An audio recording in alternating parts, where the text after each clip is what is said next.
ഇത് നമ്മളുടെ മോട്ടർ വെള്ളം എടുക്കുന്നില്ല. അപ്പോൾ എനിക്ക് മനസ്സിലായി ഇത് പമ്പ് സെറ്റിൻ്റെയാണ് കംപ്ലൈൻറ്റ്. മോട്ടർ വർക്ക് ചെയ്യുന്നുണ്ട്, പമ്പ് സെറ്റ് ഉണ്ട് അതിൻ്റെ കംപ്ലൈൻ്റാണ്.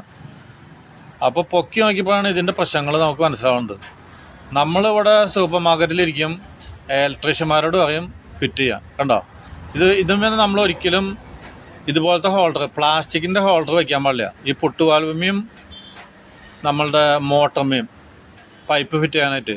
അപ്പോൾ എന്താ കുഴപ്പമെന്ന് വെച്ചിട്ടുണ്ടെങ്കിൽ അത് നമ്മൾ ഒന്ന് നല്ല ടൈറ്റ് ചെയ്ത് വെക്കണം. ഏത് മോട്ടറിൻ്റെ അടിയിലേക്ക് സക്കിങ് പൈപ്പില്ലേ, വലിക്കണ പൈപ്പ് കണ്ടോ, ഇതുമ്പോൾ ചുറ്റി വെച്ചാണ് നോക്കിയേ. ടോപ്പ് ഗ്രൗണ്ട് ടൈപ്പാണ്, ഒരു വെള്ള ടൈപ്പല്ലേ, അത് നൂല് പോലെ ഇങ്ങനെ പൊളിഞ്ഞു വരും. അപ്പോൾ ഈ സാധനം നമ്മൾ ഇവിടെ അല്ല ചുറ്റും, അത് ഇത് ചുറ്റണ സ്ഥലം ഏതാ, വല്ല ത്രെഡുകളുണ്ടാവും. കണ്ടോ, ഇത് ഈ പൈപ്പ് ഉണ്ടോ, ഈ പൈപ്പിനൊക്കെ ഡൂറോഫ്ലക്സിൻ്റെ പൈപ്പാണ് ഇത്. ഇതോ ഈ പിളിങ്ങിയ പൈപ്പ് കണ്ടോ, ഞങ്ങി അമർന്ന പൈപ്പ്, ഏതോ ലോക്കൽ കമ്പനി. അപ്പം നമ്മൾ ഇലക്ട്രീഷ്യനോട് പറഞ്ഞാൽ ഇതൊന്ന് മോട്ടറൊക്കെ ഫിറ്റ് ചെയ്യാൻ പറഞ്ഞത് എന്നാ ഒരു 4 വർഷം മുന്നേ. അപ്പം 4 കൊല്ലം കൊണ്ട് ഇവൻ്റെ പണി കഴിഞ്ഞു. കേട്ടോ, കണ്ടില്ലേ, ഒക്കെ പ്ലാസ്റ്റിക്കാണ് വെച്ചത്. അപ്പോൾ നമ്മളിതൊക്കെ തുടച്ച് നല്ല വൃത്തിയാക്കിയിട്ട് നമ്മൾ ഷെല്ലാക്ക് തേച്ച് കൊടുക്കുക. ഒരു ടാറ് പോലത്തെ സാധനം ഒട്ടി പിടിച്ചിരിക്കാനായിട്ട്.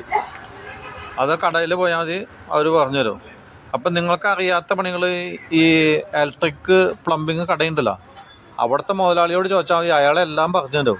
ഇന്നമാതിരി ഇന്ന സാധനങ്ങൾ കൊണ്ടൊക്കെ ഇതൊക്കെ വെച്ചാൽ മതി, മനസ്സിലായോ? അല്ലാതെ നമുക്ക് എല്ലാം പഠിപ്പൊന്നും വേണ്ട, ഇതൊക്കെ അങ്ങോട്ട് കണ്ട് ചെയ്യന്നെ. നിൻ്റെ മോട്ടർ ഇനി കേടാവൂടാ, ഇനി കേടാവില്ല. നന്നാക്കുന്ന സാധനം എങ്ങനെ കേടാവുന്നത്? കേടായ സാധനമല്ലേ. അപ്പോൾ നീ തന്നെ അങ്ങോട്ട് പമ്പൊക്കെ അഴിച്ചിട്ട് ഇങ്ങോട്ട് ഫിറ്റ് ചെയ്യുക. അപ്പോൾ എന്താ വെച്ചതെന്ന് വെച്ചിട്ടുണ്ടെങ്കിൽ നല്ല സാധനങ്ങൾ ഫിറ്റ് ചെയ്തിട്ട് നിനക്ക് 1 മണിക്കൂർ സമയം വേണം. ഇനി സംശയം ഇതുപോലെ കുറേ യൂട്യൂബർമാരുണ്ട്, അത് അവർ ഇട്ട് തരും.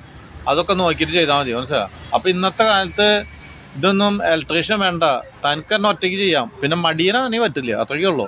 കണ്ടോ, ഇപ്പം ഞാനൊരു കൃഷിക്കാരൻ, എനിക്ക് എന്തെങ്കിലും അറിഞ്ഞിട്ടാണ് അങ്ങോട്ട് കലക്കന്നെ. എൻ്റെ മോട്ടർ കേടായ എൻ്റെ തന്നെ കേടാണ് സാധനം. കണ്ടോ, അപ്പോൾ ഇതുമ്മ കുറച്ച് ഷെല്ലാക്കി ചുറ്റി, അതിന് ശേഷം നല്ല കോട്ടൺ തുണി, പരുത്തി തുണി ചുറ്റി കൊടുക്കണ്ട.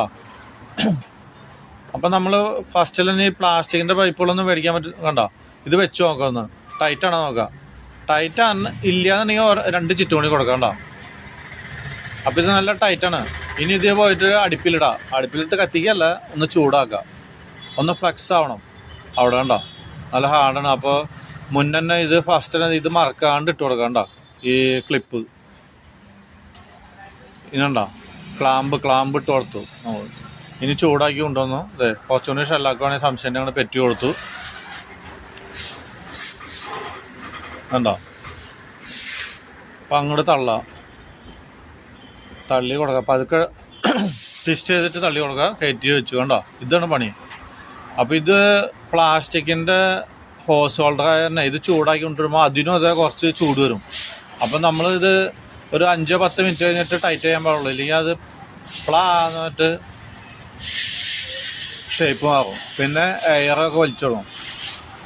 അപ്പോൾ ഇത് വളരെ നമ്മൾ ശ്രദ്ധിക്കണം. ഏത് മോട്ടറിൻ്റെ അടിയിലേക്ക് സക്കിങ് പൈപ്പ് എന്ന് പറയും, അത് വലിക്കണ പൈപ്പല്ലേ. ഈ വലിക്കണ പൈപ്പിന് ഇപ്പോൾ ഫസ്റ്റ് ക്വാളിറ്റി മേടിക്കണം. പിന്നെ എല്ലാം കാസ്റ്റ് അയണിൻ്റെ, ഇരുമ്പിൻ്റെ കാസ്റ്റ് അയൺ ഉണ്ടല്ലോ, ആ കാസ്റ്റ് അയണിൻ്റെ ഹോൾഡർ മേടിച്ച് വെച്ചോളണം. പിന്നെയുള്ളത് പ്ലാസ്റ്റിക് മോളിക്ക് വെച്ചാൽ നിങ്ങൾക്ക് കുഴപ്പമൊന്നുമില്ല.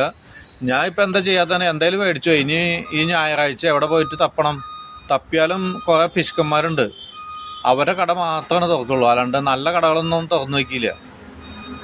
ഇപ്പം എൻ്റെ സൂപ്പർ മാർക്കറ്റൊന്നും നാളെ ഓണമുണ്ട്, വിഷു ഉണ്ട്, ക്രിസ്മസ് ഉണ്ട് എന്ന് പറഞ്ഞാലൊന്നും തുറക്കുകയില്ല. ഇന്നത്തെ കച്ചവടം വേണ്ട, ഞായറാഴ്ച എൻ്റെ സ്ഥാപനം മുടക്കം. ഉണ്ടോ, അപ്പോൾ ഈ പിശുക്കന്മാരുടെ കടകളുണ്ട്, അതിൽ വരണമെങ്കിൽ ഏറ്റവും പൊട്ട സാധനം ഉണ്ടാവും, നല്ല വിലയും. അപ്പോൾ അവിടേക്ക് പോകാനൊക്കെ ഉണ്ട്. അപ്പോൾ മറ്റുള്ള ദിവസങ്ങളിൽ നിങ്ങൾ ഈ ജോലി ചെയ്യാം. അപ്പോൾ ആദ്യം തന്നെ ഇനി നമുക്ക് ഇനി കണക്ഷൻ കൊടുക്കണം. കണക്ഷനൊന്നും അറിയാനില്ല, ഓരോ ഫേസ് ഒരു ന്യൂട്രലും ഓരോ അങ്ങോട്ട് കൊടുക്കുക. തെറ്റി കൊടുത്തോണ്ട് കുഴപ്പമില്ല, മോട്ടർ എന്നിട്ട് റിവേഴ്സ് തിരിയും. അപ്പോൾ നമ്മൾ ഈ വയറില്ലേ, ഈ വയർ അങ്ങോട്ട് മാറ്റി കൊടുത്തിട്ടുണ്ടെങ്കിൽ കണ്ടീഷനായി. ഇതൊന്നും പറഞ്ഞ് അപ്പം നിങ്ങൾ വയറ് കൊടുക്കുമ്പോഴേ ഇത് അങ്ങോട്ടും ഇങ്ങോട്ടും മാറിയോണ്ടൊന്നും പ്രശ്നമില്ല. ഫേസ് ന്യൂട്രൽ അതോ മാറി ചിലപ്പോൾ അങ്ങനെ മാറിപ്പോയിട്ടുണ്ടോ. അപ്പോൾ വേണ്ട ഈ ഇതുമ്പോൾ നമ്മൾ ഒരു കല്ല് വെച്ച് കെട്ടണം. അന്ന് അല്ലെങ്കിൽ ഈ പ്ലാസ്റ്റിക്കിൻ്റെ സാധനം അവിടെ പൊന്തി കിടക്കും, പിന്നെ വെള്ളം വലിക്കില്ല, എയറാണ് വലിക്കുക. അപ്പോൾ നമ്മളിത് അവിടെ ഒരു കല്ല് വെച്ച് കെട്ടി ഇനി 1 മീറ്റർ മുകളിൽ വെച്ചിട്ടാണ് കയർ കെട്ടുന്നത്. അപ്പോൾ ആ കയർ കെട്ടുന്നിടത്തുനിന്ന് ഈ പൈപ്പ് അങ്ങോട്ട് സ്ട്രെയിറ്റ് ആയിട്ടാണ് തൂങ്ങി കൊടുക്കും. ഇനി ഈ വക മോട്ടറുകൾ ഒന്നിൻ്റെയും അരയുടെയും മോട്ടർ വന്നേ ഇവിടെ ഒരു എയർ വാൽവ് ഇല്ല കണ്ടോ. ഈ മോട്ടറും അല്ലെങ്കിൽ ഒരു വാൽവ് ഉണ്ടാവും, അത് തുറന്നു കഴിഞ്ഞാൽ നമുക്ക് മുകളിൽ നിന്ന് വെള്ളം ഒഴിച്ചിട്ടുണ്ടെങ്കിൽ ഇതിലുള്ള എയർ അങ്ങോട്ട് പോയിട്ടും. അപ്പോൾ ഇത് മുന്നേ കിണറ്റിലേക്ക് ഇറക്കുക കണ്ടോ. ഒരു കയറൊക്കെ കെട്ടിയിട്ട് വല്ല മരത്തമ്മ അങ്ങനെ കെട്ടിയിടണം, ഇല്ലെങ്കിൽ നമ്മളുടെ കയ്യിൽ നിന്ന് പോയാലും വെള്ളത്തിൽ പോവില്ല. ഓക്കെ, ഇതൊക്കെ കണ്ടു പഠിച്ചോ. അപ്പോൾ ഈ പണിയൊക്കെ ചെയ്യണമെങ്കിൽ ഇത് വെറുതെ ഒന്ന് ഫിറ്റ് ചെയ്യണമെങ്കിൽ ഇലക്ട്രീഷ്യൻ വന്നാൽ 1500. പിന്നെ അവന് തോന്നണ സമയത്ത് വരും കണ്ടോ. പിന്നെ പൈപ്പ് ഈ സാധനങ്ങളൊക്കെ ഏറ്റവും വില കുറഞ്ഞ സാധനം അവന് ഇഷ്ടമുള്ളൊരു കടയിൽ നിന്ന് മേടിച്ചുകൊണ്ട് വരും. എന്നിട്ട് ബില്ല് നല്ലതിൻ്റെ കണ്ടോ. അപ്പോൾ ഇതിൻ്റെ ഈ പുട്ട് വാൽവിൽ കൂടെയാണ് വെള്ളം ഒഴിക്കുക, കാരണം എയർ വാൽവ് ഇല്ലാത്ത കാരണം. അപ്പോൾ മറ്റേ തലയൊക്കെ നമ്മൾ ഇതിന് പാരലായിട്ട് വെച്ച് പിടിക്കണം. എന്നിട്ട് അതിൽ കൂടെ വെള്ളം പോകുമ്പോഴാണ് ഇതിൻ്റെ ഉള്ളിലത്തെ പോകുള്ളൂ കേട്ടോ. അപ്പോൾ അതൊക്കെ ശരിയായി വെള്ളം അടിച്ചു കേട്ടോ. 1500 രൂപയിലും കൂടുതലാണ് ലാഭം. ഇപ്പം ഞാൻ എൻ്റെ ഭാര്യ ഉണ്ട് സവിത, അവളാണ് ഇതൊക്കെ ഷൂട്ട് ചെയ്യുന്നത്. അവളൊക്കെ ഞാൻ പറയണ പോലെയൊക്കെ ചെയ്യും. നേരെ കണ്ട ആലിബാബ ആൻഡ് 41 ഡിഷസ് ഇവിടേക്കാണ് നമ്മൾ പോയത്. അപ്പം ഇന്ന് ഇഷ്ടമുള്ള ഭക്ഷണം കഴിക്കണ്ട. ഒരു ബീഫ് സ്റ്റീക്ക്, ഒരു എല്ലും കഷ്ണം ചുട്ട് കണ്ട, വെറും 700 രൂപ. 700 രൂപയ്ക്കാണ് ഫുഡ്. കുഴപ്പമില്ല, 1500 ലാഭമായില്ലേ.